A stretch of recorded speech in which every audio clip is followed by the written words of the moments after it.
आप सभी का मेरे चैनल पर स्वागत है। आज की वीडियो इससे रिलेटेड है क्योंकि बहुत सारे क्वेश्चन आ रहे हैं जो ई डिस्ट्रिक्ट पोर्टल पर हमें प्री और पोस्ट मैट्रिक के लिए अप्लाई करना है। तो कई बच्चे कह रहे हैं कि वो ऑलरेडी रजिस्टर्ड है, उनके पास फॉरगेट मतलब कि उनके पास पासवर्ड नहीं है, तो क्या किया जाए।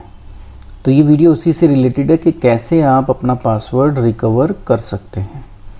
तो चलिए शुरू करते हैं। सबसे पहले आपको इसी ई डिस्ट्रिक्ट के जो लिंक मैंने मेरी दूसरी वीडियो में, जिसको मैं यहाँ पे आई बटन में लगा दूंगा, उसमें दिया हुआ है। इस लिंक पर जब आप क्लिक करेंगे, या आप इसको यहाँ से नोट भी कर सकते हैं, edistrict.delhigovernment.nic.in।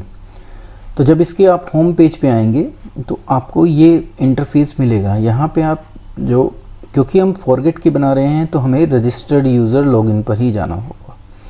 तो हम रजिस्टर्ड यूज़र लॉगिन पे जाएंगे।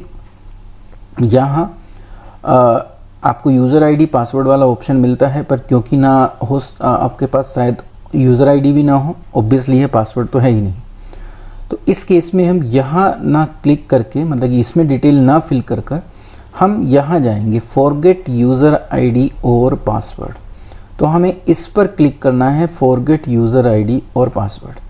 जैसे ही हम इस पर क्लिक करते हैं तो ये इंटरफेस हमारे सामने खुलकर आता है। तो वो हमसे पहले पूछता है कि whether you have availed any service certificate from E district service Delhi. तो आपने ले रखा है तो यस कर दीजिएगा, नो अगर नहीं है तो नो कर दीजिएगा। दोनों में देखते हैं क्या डिफरेंस आता है।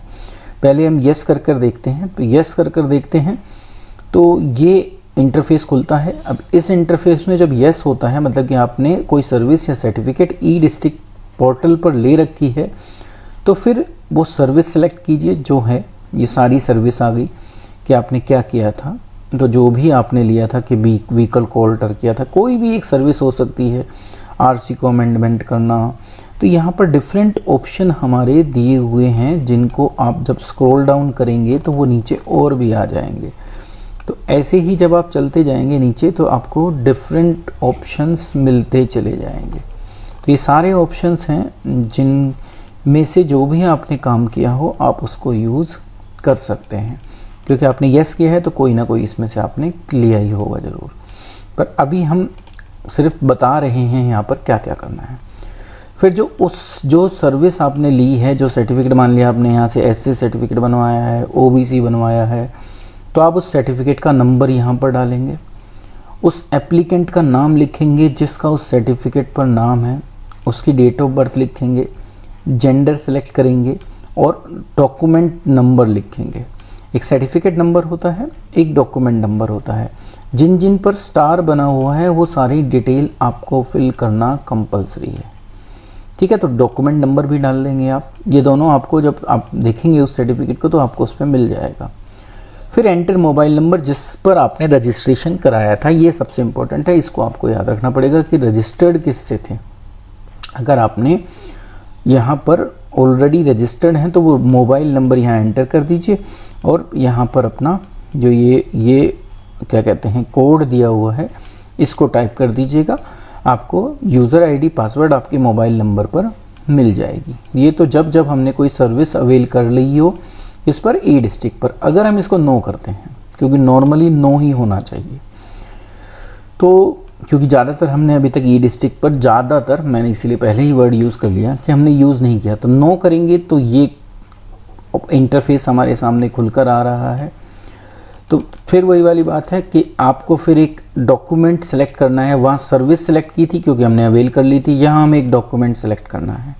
ठीक है, अब वो चाहे आधार कार्ड हो, बर्थ सर्टिफिकेट हो, ड्राइविंग लाइसेंस हो, एनएफएस, राशन कार्ड हो, पैन कार्ड हो, पासपोर्ट हो, वोटर आईडी हो, तो कोई भी एक डॉक्यूमेंट आप सेलेक्ट कर लेंगे, उसका नंबर यहाँ पर डाल देंगे, उस डॉक्यूमेंट का नाम लिख देंगे, अगर आधार है तो आधार, जैसे भी है। फिर आप डेट ऑफ बर्थ डाल देंगे। डेट ऑफ बर्थ इस फॉर्म में आती है, तो देखिए मैं डेट ऑफ बर्थ भी दिखा दूँ। जो भी ईयर है आपका, मान लिया आपका ईयर है 2007, तो आप यहाँ 2007 कर देंगे। मंथ आपका जून है तो आप यहाँ पे अप्रैल या जून जो भी है, और फिर कोई सर्टेन डेट है तो वो डाल देंगे। इस तरीके से डेट ली जाती है और इस तरीके से लिखी जाती है।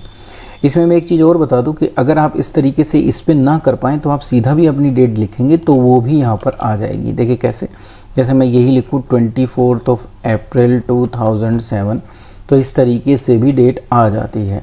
तो ज़रूरी नहीं है कि आप उस पर सिलेक्ट करें, यहाँ पर भी आप लिख सकते हैं, तो इस तरीके से भी आ जाती है। फिर जेंडर की बात आती है, फिर मोबाइल नंबर या ईमेल आईडी कोई एक चीज़ ले सकते हैं, पर ये दोनों चीज़ें होनी वही चाहिए जिससे आप रजिस्टर्ड हैं।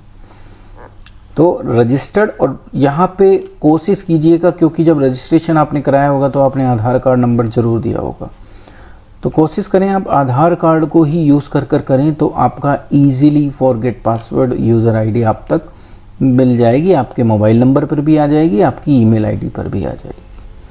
ठीक है, तो ये डिटेल डालकर ये कोड आप यहाँ डाल देंगे, गेट यूज़र आईडी पासवर्ड पर क्लिक करेंगे तो आपको आपकी यूज़र आईडी और पासवर्ड आपके मोबाइल नंबर पर भी, और अगर आपने ईमेल फिल की है तो ईमेल पर मिल जाएगी।